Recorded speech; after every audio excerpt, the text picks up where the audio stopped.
नमस्कार दोस्तों, Shubham educational hub YouTube channel पर आपका स्वागत है।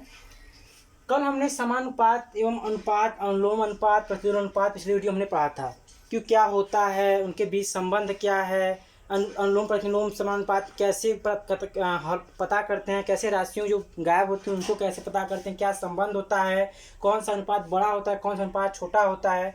तो उसी में देखिए, उसी संदर्भ उसका अगला चैप्टर है समानुपाती राशियों में बाह्य पदों एवं मध्य पदों के गुणनफल में संबंध। पहले हम जानेंगे कि क्या होता है। जैसे हमारे कोई अगर दो अनुपात हैं, ए अनुपाते बी समानुपाते सी अनुपाते डी, यदि दो हमारे अनुपात समानुपात में हैं, यदि हमारे दो अनुपात समानुपात में, पहला अनुपात तो ये हुआ और दूसरा अनुपात ये हुआ और दोनों समानुपात में हैं, तो जो अंदर के दोनों पद हैं, ये जो दोनों अंदर के पद हैं, ये इसे कहते हैं मध्य पद। क्या बोलते हैं?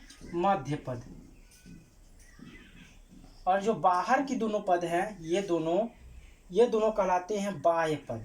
क्या कहलाते हैं? बाह्य पद। और इन दोनों के बीच में एक संबंध होता है। वो संबंध क्या होता है? संबंध होता है मध्य पदों का गुणनफल। क्या होता है संबंध? मध्य पदों का गुणनफल। मध्य पदों का गुणनफल बराबर होता है, मध्य पदों का गुणनफल बराबर होता है किसके? बाह्य पदों के गुणनफल के। बाह्य पदों के गुणनफल के। मतलब क्या? अगर इसमें अंतः पद बाह्य पद बोले तो यानी कि बी गुणे सी ये बराबर हो जाता है ए गुणे डी के। ठीक, मध्य पदों का गुणनफल बराबर बाह्य पदों का गुणनफल। अब देखिए एक और बात करेंगे इसमें। इसको कहते हैं प्रथमानुपाती, इसको बोलते हैं द्वितीयानुपाती। देखिए ध्यान देंगे, इसको बोलेंगे प्रथमानुपाती। ठीक, इसको बोलेंगे द्वितीयानुपाती। इसको बोलेंगे तृतीयानुपाती और इसको बोलेंगे चतुर्थानुपाती। ठीक, ये देखिए इस चारों पद का नाम है प्रथमानुपाती, द्वितीयानुपाती, तृतीयानुपाती और चतुर्थानुपाती। यदि तीन पद अगर कोई देता, कहता कि ए बी सी, क्या कहता? ए बी सी समानुपात में है, तो इसका मतलब जानते हो क्या हो जाता? ए अनुपाते बी समानुपाते, यही अनुपात बी का सी के साथ हो जाता। देखिए चार टर्म चाहता ना, तो जो बी वाला है इसके साथ भी, बी वाला इसके साथ भी, यानी कि अगर कहता इसका, मान लीजिए इस अनुपात का कहता हमको क्या निकालने के लिए, द्वितीय अनुपात ज्ञात करने के लिए, तो यानी कि बी का ही मान निकालते हैं, यानी कि बी गुणे बी, यानी कि हो जाता बी गुणे बी बराबर ए गुणे सी। मध्य पदों का गुणनफल बराबर बाह्य पदों का गुणनफल, यानी बी स्क्वायर बराबर ए सी या बी बराबर √AC। समझ में आया? जब तीन राशियां समानुपात में हों, तो जो बीच वाली राशि होगी, जो दूसरी राशि होगी, उसका वर्ग और शेष राशियों का गुणनफल के बराबर होगा। उसका वर्ग शेष दो राशियों के गुणनफल के बराबर होगा। ठीक है, अगर इनमें से चारों पद में से कोई पद गायब होगा तो हम इस सूत्र का प्रयोग करके सवाल लगाते हैं। तो आइए, जितने न्यूमेरिकल हैं इसमें सवाल हैं, उस सवाल को हम हल कर लेते हैं। इसे ध्यान देंगे, पहला प्रथमानुपाती, द्वितीयानुपाती, तृतीयानुपाती, चतुर्थानुपाती और बीच के पदों को मध्य पद, इसी को बोलते हैं अंतः पद। क्या बोलते हैं? अंतः पद। और इसको क्या बोलते हैं? बाह्य पद। ठीक है, और सूत्र क्या होता है? मध्य पदों का गुणनफल बराबर बाह्य पदों का गुणनफल। अगर बोला जाए कि समानुपातों में क्या संबंध होता है, तो यही संबंध होता है कि मध्य पदों का गुणनफल बराबर बाह्य पदों का गुणनफल। अब आते हैं इसके कुछ न्यूमेरिकल सवाल हल करते हैं। तो देखते हैं कि कैसे हम प्रथमानुपाती, द्वितीयानुपाती या जो बीच की राशियां गायब होती हैं उसको हम कैसे पता कर लेते हैं। तो देखिए कुछ सवाल है दिया है। जैसे दिया है, पहले बात तुमको पता करना था कि कौन सा अनुपात समानुपात में है या नहीं। जैसे दिया है 3, 9, 9, 27, कह रहा है कि ये राशियां समानुपात में है या नहीं। तो हमने समानुपात का एक नया नियम बताया अभी तुरंत अभी जस्ट कि मध्य पदों का गुणनफल बराबर बाह्य पदों का गुणनफल, यानी कि 9 गुणे 9 बराबर 3 गुणे 27, यानी कि 9 9 81 बराबर 27 3 81, यानी कि ये हमारा समानुपात में है। बराबर आया। अगर बराबर ना आता तो हमारा जो राशि थी ये समानुपात में नहीं होती। ठीक, अब आगे बात करते हैं। कहता कि 30 अनुपाते 45 समानुपाते 16 अनुपाते x। तो कह रहा है कि x का मान बताइए। तो क्या कह रहा है, x का मान बताइए। तो हम वही करेंगे, अंतः पदों का गुणनफल यानी कि 45 गुणे 16 बराबर बाह्य पदों गुणनफल 30 गुणे x। बाह्य पद क्या है, 30 और x है, और अंतः पद 16 45 और 16 है। तो हम क्या करेंगे इसमें हम देखिए 45 गुणे 16 और 30 को देखिए इस तरफ लाएंगे। 30 किसके साथ जुड़ा है, गुणन संक्रिया के साथ जुड़ा है, तो बराबर किस तरफ आएगा, तो बट्टे में चला जाएगा 30 बराबर x। तो देखिए 15 दूना 30 15 तिया 45 होता है ना, 15 दूना 30 15 तिया 45, फिर 2 1 कम 2 2 8 16। तो जो x का मान आएगा क्या आ जाएगा, 8 त्रिके 24। जो हमारा x का मान आ जाएगा 24 आ जाएगा। आया समझ में। अंतः पदों का गुणनफल बाह्य पदों का गुणनफल, और ये गुणा में था पक्षांतर का नीचे आएगा भाग में, और काट दिए तो आ गया x बराबर 24। अगला सवाल देखते हैं। अगला सवाल इसी प्रकार से है, कह रहा है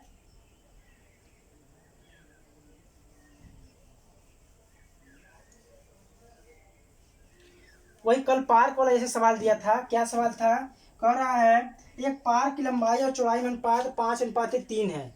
कह रहा है एक पार्क के लंबाई और चौड़ाई में जो अनुपात है वो बराबर है किसके, 5:3 के। ठीक है, पर कह रहा है लंबाई 95 मीटर हो, तो लंबाई की जगह हम रख देंगे 95 मीटर, चौड़ाई मान लेते हैं कोई b ही मान लेते हैं, बराबर 5:3। इसका मतलब क्या, तो ये बराबर मतलब क्या होता है, समानुपात ही तो होता है। बराबर मतलब क्या, समानुपात, क्योंकि समानुपात मतलब 2 अनुपात बराबर हों। तो अंतः पदों गुणनफल b गुणे 5 बराबर बाह्य पदों गुणनफल 95 गुणे 3। तो b बराबर 95 गुणे 3 बट्टे 5 गुणा में जाएगा तो भाग में, 5 1 कम 5 5 9 45, b बराबर 19 19 दूना 38 19 तिया 57। कितना आ जाएगा, 57 मीटर हो जाएगा। ठीक, अब ये सवाल भी हो गया। देखिए अनुपात में था, जो जो मान दिया था उसको हमने रख दिया। अब अगला सवाल आते हैं। अगला सवाल दिया है, देखिए क्या कह रहा है, कुछ सवाल है। कह रहा है कि x का मान ज्ञात कीजिए। क्या x का मान ज्ञात कीजिए, सवाल दिया है 16:8 16:8 समानुपाते 8:x। फिर वही अंतर का अंदर 8 गुणे 8 बराबर बाहर का बाहर 16 गुणे x। तो x बराबर हो जाएगा 8 गुणे 8 तो है ही, 16 चलाएगा इस तरफ, तो नीचे हो जाएगा 16 8 दूना 16 2 8 चौके 8। तो x बराबर आ गया 4। x बराबर क्या आ गया, 4। इसी कड़ी में एक और सवाल देखते हैं। 2.5 अनुपाते x समानुपाते क्या है, 1.25 अनुपाते 2.5। फिर वही चीज करेंगे, अंदर का अंदर करेंगे, x गुणे 1.25 बराबर क्या हो जाएगा, 2.5 गुणे 2.5। ये हुआ x बराबर हो जाएगा 2.5 गुणे 2.5 बट्टे 1.25।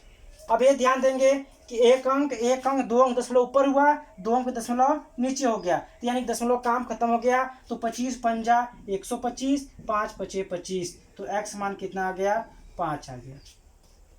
ये कंफ्यूजन मत होइएगा, अगर ऐसा दिक्कत कंफ्यूजन में आ रहा है तो एक अंक दशमलव, देखिए 2 अंक दशमलव है तो यानी कि नीचे 100 का गुणा, ऊपर भी 100 का गुणा कर देंगे तो हमारा दशमलव हट जाएगा। तो इसलिए कोई दिक्कत नहीं है। हम तो देख लेते हैं कि ऊपर भी 2 अंक पे है, एक अंक यहाँ 2 अंक, नीचे भी 2 अंक, तो दशमलव का काम खत्म। तो हमारा x का मान 5 आया। और सवाल देखते हैं, इसके पूरे एक्सरसाइज को सॉल्व कर लेते हैं। देखिए अगला सवाल क्या है, अगला सवाल है, हाँ अगला सवाल, एक विद्यालय के लड़कों लड़कियों के अलग अलग अनुपात 2:3 में पौधे लगाए। कह रहा है एक विद्यालय में जो लड़के और लड़कियां पौधे लगाए कितने लगाए, 2:3 में लगाए।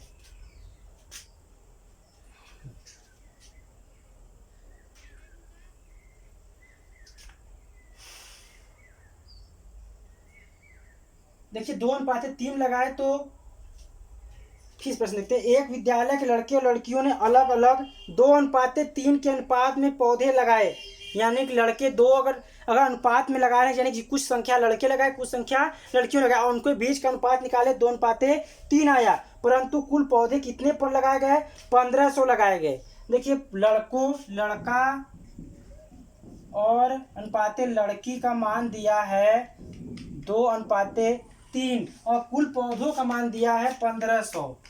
कुल पौधा दिया है कितना, 1500। कुल पौधा दिया है 1500। जब लड़का लड़की अनुपात 2:3 हम मान लेंगे, माना आनुपातिक गुणांक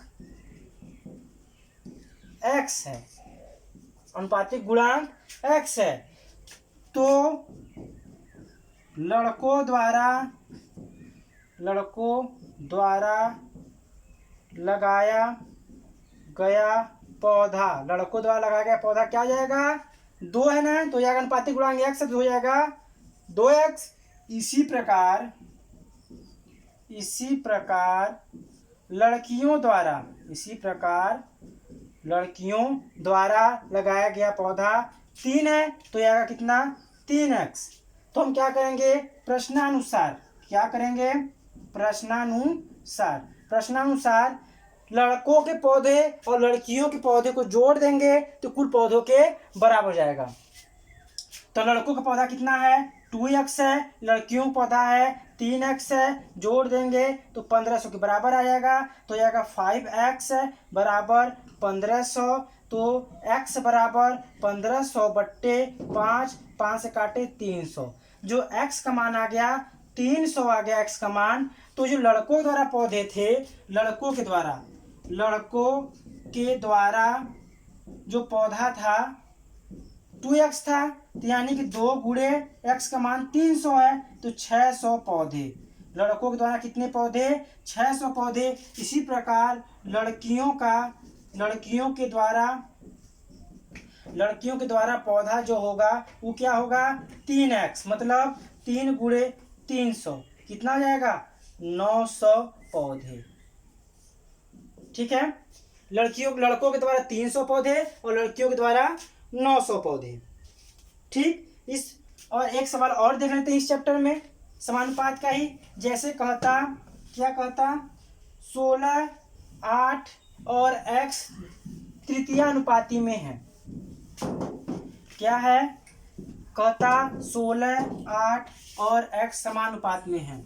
16, 8 और x समानुपात में है तो x का मान ज्ञात कीजिए। तो हम क्या कर देंगे, 16:8 समानुपाते, हमने बताया था 3 राशि होंगे तो क्या आएगा 8:x। तो बाह्य पदों का बाह्य पद, अंतः पदों का अंतः पद, यानी कि 8 गुणे 8 बराबर 16 गुणे x। तो x बराबर क्या जाएगा, 8 गुणे 8 बट्टे 16, 8 दूना 16, 2 चौके 8, x का मान 4 आया। अभी मैंने ऐसा ही सवाल बताया था। तो फिर एक भी थोड़ा सा और ध्यान देंगे, यदि कह देता, क्या कह देता, ऐसे कह देता कि 16x और 4, 16x और 4 समानुपात में है, तो कहता इसका द्वितीयानुपाती ज्ञात कीजिए, तृतीयानुपाती ज्ञात कीजिए। देखिए प्रथमानुपाती तो ये होगा, द्वितीय तृतीय दोनों ये होगा और चतुर्था ये होगा, यानी कि 16:x समानुपाते x अनुपाते 4, यानी कि x गुणे x बराबर 16 गुणे 4, तो x स्क्वायर बराबर 64। तो यह आएगा x बराबर √64, तो x का मान क्या आया था 8। ठीक है, समझ में आया। तृतीयानुपाती कहे या द्वितीयानुपाती कहे तो यही हो जाएगा, 3 पद हैं। चतुर्थानुपाती कहता तो ये पद होता। ठीक है, तो है हमारी इसी तरीके से हमारा जो अनुपात का चैप्टर हुआ वह इसी जगह समाप्त हुआ। समानुपात में जितने कुछ सवाल दिए गए थे हमने उसको सॉल्व करा दिया। अब बात करते हैं घातांक के बारे में। घातांक, अगला चैप्टर हमारा क्या है, घातांक है। तो घातांक के कुछ जो जनरल सूत्र है, फार्मूले हैं, उसके बारे में देख लेते हैं। घातांक वास्तव में है क्या। घातांक को पढ़ना इसलिए ज़्यादा जरूरी है कि जो हम लघुगणक अपना लगाएंगे, जो थर्ड सेमेस्टर में आएगा लघुगणक, पूरा का पूरा कह सकते हैं फर्स्ट पार्ट लघुगणक का घातांक। अगर हमको घातांक का नियम नहीं मालूम है तो हम लघुगणक को किसी हालत में नहीं लगा सकते हैं। तो चलिए बात करते हैं घातांक की। घातांक की अवधारणा क्या है। घातांक देखिए, घातांक क्या है। देखिए, घातांक का मतलब होता है किसी संख्या को छोटे रूप में व्यक्त करना। जैसे अगर हमारा ये रहता कोई संख्या है तो इसको हम क्या करते, 10, 1 2 3 4 5, 5 जीरो है, इसका मतलब 10 घाते 5 कर देते। इसका मतलब क्या करते, 10 पे घाते 5 कर देते। और इसी तरीके से अगर रहता 2 गुणे 2 गुणे 2 गुणे 2 गुणे 2 गुणे 2 गुणे ऐसे होता तो हम गिनते 2 कट्ठो है, 1 2 3 4 5 6 7, तो 2 के पावर 7। यही घातांक है। किसी भी बड़ी राशि को छोटे रूप में व्यक्त कर देना ही क्या कहलाता है, घातांक कहलाता है। देखिए, घातांक के अंतर्गत आता है वैज्ञानिक संकेतन और मानक रूप। क्या आता है, वैज्ञानिक संकेतन एवं मानक रूप। देखिए, कह रहा है पृथ्वी का जो द्रव्यमान है, पृथ्वी का द्रव्यमान देखिए क्या कह रहा है, 5 9 7 1 2 3 1 2 3 1 2 3 1 2 3 1 2 3 1 2 3 1 2 3, कितना हुआ, 1 2 3 1 2 3, फिर 1 2 3 और इतना। कह रहा है पृथ्वी का द्रव्यमान इतना किलोग्राम है। तो क्या हम इसको इतना लिखना उचित है। हम कैसे याद करेंगे, तो हम क्या कर देंगे, कुछ नहीं करना है। हम पहले क्या करेंगे, हमको मानक रूप में लिखना होता है। किस रूप में लिखना होता है, मानक रूप में। और मानक रूप में क्या होता है, केवल हम एक पूर्णांक को लेते हैं। तो एक पूर्णांक को लिए उसके बाद लगा देंगे दशमलव, उस दशमलव के बाद 2 अंक ले लेते हैं। 2 अंक किस लिए लेंगे, क्योंकि किलोग्राम में है और किलोग्राम और ग्राम में जो संबंध होता है वो 1000 होता है। 1 किलोग्राम में 1000 ग्राम, यानी 3 अंक हैं, इसलिए हम 2 अंक तक उसको लेंगे। 2 अंक तक लेंगे जरूर, लेकिन उस 2 अंक के बाद कोई तीसरा अंक जो होगा वो 5 या 5 से अधिक नहीं होना चाहिए। 5 अगर 5 से अधिक होता तो इसको 1 दे देता, तो 7 की जगह 8 हो जाता। अब गिनते हैं, दशमलव कहाँ लगाए हैं, उसके बाद से गिनते कितने अंक हैं। दशमलव ने यहाँ लगाया है तो कितने अंक गिनते हैं, 1 2 3 4 5 6 7 8 9 10 11 12 13 14 15 16 17 18 19 20 21 22 23 24, तो गुणे 10 पे घाते 24। ये हमारा क्या है, मानक संकेतन है। क्या है, मानक है। इसी को कहते हैं हम वैज्ञानिक संकेतन भी कह देंगे। यही मानक रूप है।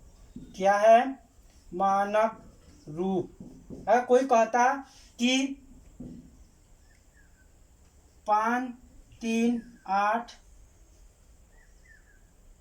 9 6 गुणे 10 पे घाते 5 है, कहता 5 3 8 9 6 गुणे 10 पे घाते 5 है। इसको वैज्ञानिक संकेतन या मानक रूप में लिखिए। मानक संकेतन या वैज्ञानिक रूप में लिखिए। मानक रूप या वैज्ञानिक संकेतन। तो हमने क्या बताया, एक पूर्णांक लेंगे, ले लिया पूर्णांक, कितना दशमलव लगा देंगे, फिर लिखेंगे 3 और दूसरा अंक लेंगे, लेकिन देखेंगे उसके आगे 5 या 5 से अधिक नहीं। दूसरा अंक तो लिया, इसके आगे देखिए 9 है, 5 या 5 से अधिक है ना, तो 1 दे देगा, तो जाएगा 9, बाकी गायब हो जाएगा। गुणे 10 के घाते, और यहाँ देखिए गिनेंगे कितने अंक, 1 2 3 4 और 5 घात और है, तो जाएगा 9।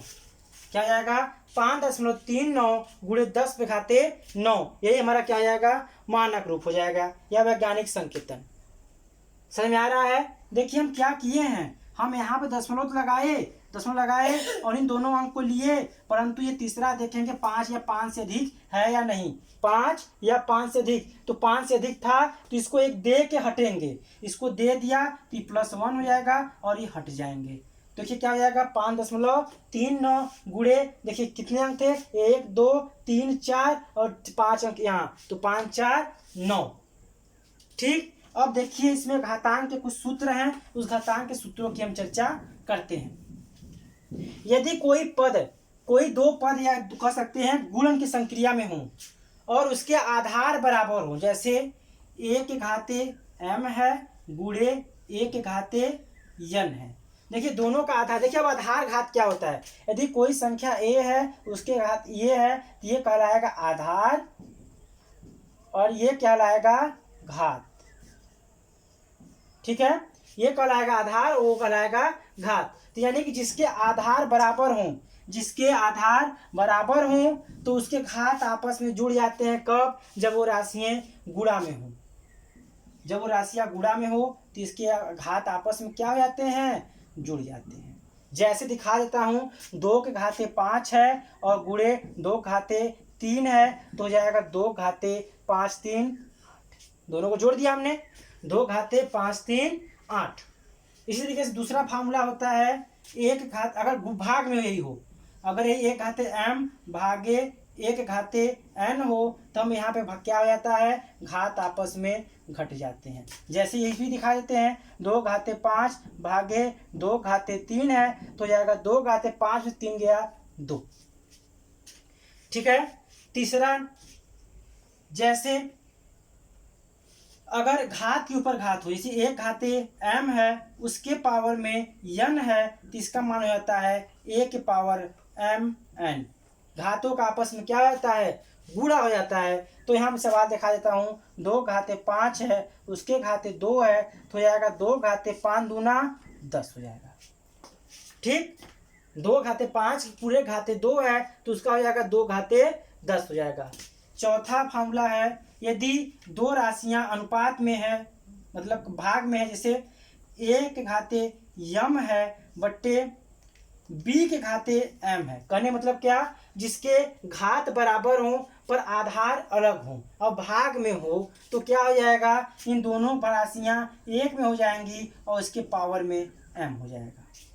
मतलब दो अलग अलग आधार थे, घात बराबर थे, तो उन आधारों का आपस में भाग दे करके घात लगा देंगे। जैसे इसी देखते हैं, 2 घाते 5 और 3 घाते 5, तुम कर देंगे 2 बट्टे 3 के घाते 5।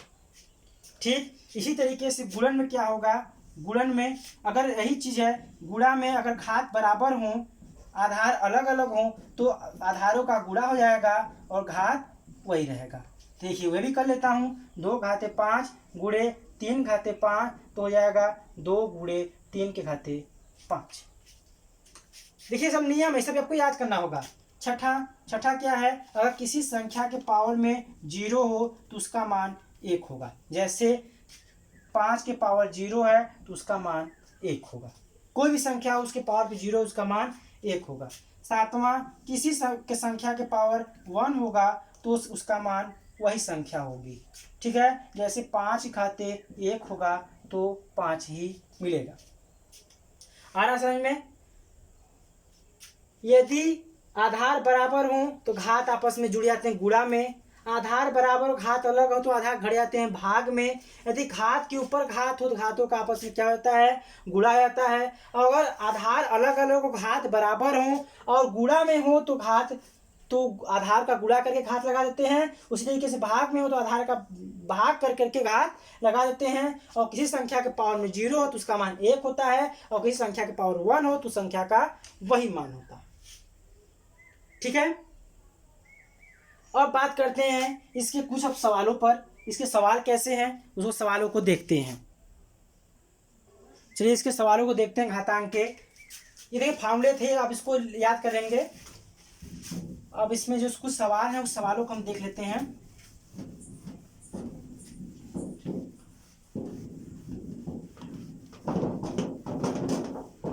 चलिए देखते हैं कुछ सवाल जो दिए गए हैं।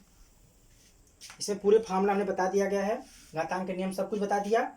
अब इसमें जो सवाल हैं उसको देखते हैं।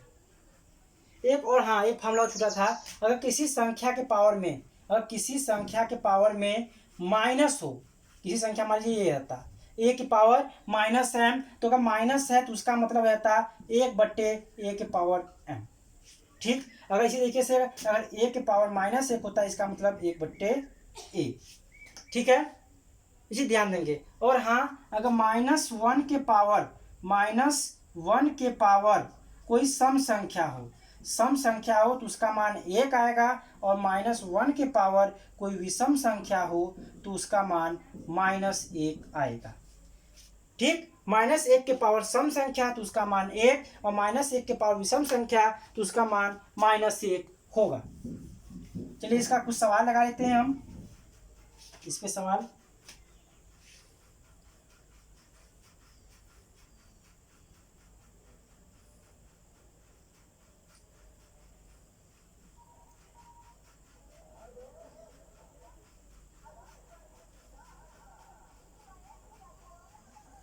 सवाल है, कह रहा है कि 243 घाते 3/5 है, 243 घाते 3/5 है, तो इसका मान ज्ञात कीजिए। 243 घाते 3/5 है, तो इसका मान ज्ञात कीजिए। तो यदि हम गुणनखंड करते हैं तो 243 को, तो इसका आता है 3 × 3 × 3 × 3 × 3। 243 गुणनखंड करेंगे तो इतना आएगा, इसके पावर 3/5। तो यानी कि इसको लिख सकते हैं 3 की पावर 5 लिख सकते हैं ना, और इसके पूरे पावर 3/5। हमने क्या बताया, पावर के ऊपर पावर होगा तो पावर का क्या हो जाएगा, गुणा हो जाएगा। तो 5 से 5 कट जाएगा, बचेगा 3 की पावर 3, और इसका मान हो जाएगा 27। ठीक, समझ में आया। इसी तरीके से एक और सवाल देखते हैं, -2/3 के पावर 5 है, -2/3 के पावर 5 का मान होगा। तो इसका मतलब हमने एक चीज बताया था कि किसी संख्या है, मान लीजिए कोई संख्या है, -a है, उसके पावर सम संख्या है तो आएगा धनात्मक मान। क्या आएगा, धनात्मक मान। और यदि -a कोई संख्या है, उसके पावर विषम संख्या होगा तो आएगा ऋणात्मक मान। क्या आएगा, ऋणात्मक मान। तो देखिए माइनस के पावर विषम संख्या है तो इसका मान आएगा माइनस में। ठीक, और या तो ऐसे कर ले सीधे, -2 का 5 बार गुणा, -2 गुणे -2 गुणे -2 गुणे -2 गुणे -2। इसी तरीके से 3 × 3 × 3 × 3 × 3 आएगा। 2 दूना 4 दूना 8 दूना 16 दूना 32, और क्या आंसर माइनस में, बट्टे 3 × 9 × 27 3 81 3 243। ठीक, तो इसका हल क्या आ जाएगा, -32/243। ठीक, एक सवाल इसमें और सवाल देखते हैं। सवाल क्या है, कह रहा है, देखिए क्या कह रहा है सवाल इसमें कुछ अच्छे अच्छे सवाल दिए गए हैं, उसको हम देख लेते हैं। बहुत इंपॉर्टेंट सवाल है, बड़े नहीं हैं पर बहुत ही इंपॉर्टेंट है। कह रहा है 3 के घाते 12, 3 के घाते 12, 3 के घाते 12 गुणे 3 के घाते 7, 3 के घाते 12 गुणे 3 के घाते 7 भागे 3 के घाते 25। तो क्या करेंगे, देखिए पहले करते हैं क्या, हम बोधमास नियम से भाग करते हैं। तो 3 घाते 12, देखिए आधार बराबर है ना, तो क्या जाएगा, घात आपस में घट जाएंगे, आधार आपस में क्या हो जाएंगे, घट जाएंगे। तो जाएगा 3 घाते 12 गुणे 3 घाते हो जाएगा कितना, -18। अब आधार देखिए बराबर है तो क्या हो जाएगा, घात जुड़ जाएंगे, तो 12 + -18। तो हल करेंगे 3 घाते 12 -18, तो 3 घाते -6 क्या जाएगा, 3 के पावर -6। इसी तरीके से सवाल है -1 के पावर 49, -1 के पावर 49 भागे -1 के पावर 25। देखिए दो तरीके से करेंगे, आधार बराबर तो घात घटा देंगे, या हमने बताया था -1 के पावर विषम संख्या हो तो उसका मान -1 आएगा, और भागे -1 के पावर विषम संख्या तो उसका मान -1 आएगा, मतलब -1/-1 जिसका मान 1 हो जाएगा। आ रहा समझ में? माइनस की पावर विषम संख्या तो -1 और माइनस की पावर फिर विषम संख्या तो -1 और फिर क्या हो जाएगा, घड़ी आएगा, कड़ी आएगा और काटेंगे तो 1 आ जाएगा। एक अच्छा सवाल है, क्या सवाल है, 4 गुणे 5 की घाते 2 प्लस 5 गुणे 4 की घाते 2, इसका मान होगा, तो हमको कुछ नहीं करना है, इसको बस हमको हल करना होगा। क्या हल करना होगा? हल करना होगा। या तो हम 4 गुणे 5 कॉमन ले लें, दोनों में से 4 गुणे 5 कॉमन ले लेंगे तो यहाँ क्या बचेगा, केवल 5 बचेगा, प्लस यहाँ 5 गुणे 4 निकले तो क्या बचेगा, 4 बचेगा, और ये 5 चौक के 20 हो जाएगा और इसमें बचेगा 9 हो जाएगा, 9 दूना 18, 180। देखिए इसमें 2 ठो 5 है ना, तो 4 गुणे 5 में तो 5 बचेगा, प्लस इसमें 2 ठो 4 है तो 4 बच गया, 5 4 9 और 5 चौक के 20, 9 दूना 18, 180। फिर इस तरीके से -64 के पावर 2/3, तो -64 के पावर 2/3, तो ये हमको पता है ना 64 किसका क्यूब है, 4 का क्यूब है, तो ये 4 के पावर लिख सकते हैं 3 ना, तो -4 के पावर 3 और उसके पावर क्या हो जा रहा है, 2/3, और पावर के ऊपर पावर हो जा रहा है, तो -4 के पावर 3 गुणे 2/3 कर जाएगा, हो जाएगा -4 गुणे -4, क्योंकि माइनस के पावर सम संख्या है इसलिए प्लस आएगा और उसका मान आएगा 16। तो घातांक में जितने कुछ सवाल थे उस सवालों को मैंने सॉल्व करा दिया। अगले चैप्टर में बात करेंगे पूर्णांक तथा परिमेय संख्याओं को धनात्मक आधार पर घात रूप में लिखना। तब तक के लिए धन्यवाद।